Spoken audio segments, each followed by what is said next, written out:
Assalamualaikum warahmatullahi wabarakatuh. Saya Zulma Aprila, salah satu anggota dari kelompok 5. Di sini saya akan menjelaskan atau mempresentasikan yaitu teknik dalam evaluasi mutu. Nah, teknik evaluasi mutu merupakan metode atau pendekatan yang digunakan untuk menilai sejauh mana suatu produk atau layanan memenuhi standar yang telah ditetapkan.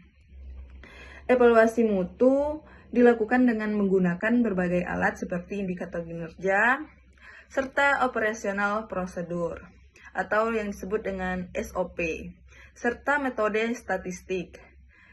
Teknik ini bertujuan untuk mengidentifikasi kelemahan, menemukan penyebab masalah, serta memberikan rekomendasi perbaikan. Dengan menerapkan teknik evaluasi yang tepat, organisasi dapat meningkatkan efisiensi aktivitas dan kualitas secara terus-menerus atau berkelanjutan. Baik, di sini saya akan menjelaskan tentang audit mutu internal dan audit mutu eksternal. Baik, langsung saja. Audit mutu internal adalah proses penilaian yang dilakukan oleh pihak dalam organisasi untuk memastikan bahwa sistem manajemen mutu berjalan sesuai dengan standar yang telah ditetapkan. Audit ini bersifat rutin dan bertujuan untuk menemukan ketidaksesuaian serta peluang perbaikan. Sementara itu, audit mutu eksternal dilakukan oleh pihak luar seperti lembaga sertifikasi atau auditor independen untuk menilai apakah organisasi telah memenuhi standar tertentu, misalnya standar nasional atau internasional. Perbedaan utama antara keduanya terletak pada pihak pelaksana dan tujuan, di mana audit internal lebih berfokus pada perbaikan internal, sedangkan audit eksternal bertujuan untuk pengakuan atau sertifikasi. Baik, hanya ini yang dapat saya sampaikan. Selanjutnya dilanjutkan oleh rekan saya.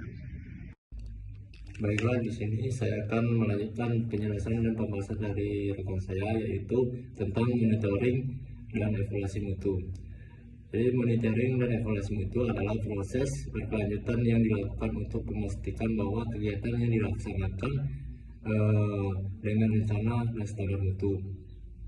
Jadi monitoring itu dilakukan secara rutin untuk mengamati pelaksanaan kegiatan, sedangkan evaluasi itu dilakukan secara periodik untuk menilai hasil yang telah dicapai. Jadi keduanya saling berkaitan dan berfungsi sebagai alat pengendalian mutu. Jadi dengan ini, monitoring dan evaluasi yang baik, organisasi dapat mendeteksi masalah sejak dini, mengambil tindakan korektif, serta meningkatkan kualitas layanan secara konsisten. Mungkin sekian dari penjelasan dari saya. Saya kembalikan kepada pihak selanjutnya. Di sini saya akan melanjutkan pembahasan dari rekan saya, yaitu mengenai pengukuran kepuasan pelanggan. Jadi perlu kita ketahui bahwasanya pengukuran kepuasan pelanggan ini merupakan salah satu indikator penting dalam menilai keberhasilan suatu organisasi, yang mana kepuasan ini dapat diukur melalui seperti survei, wawancara, kuesioner, dan analisis umpan balik, yang mana ini bertujuan untuk mengetahui persepsi pelanggan atau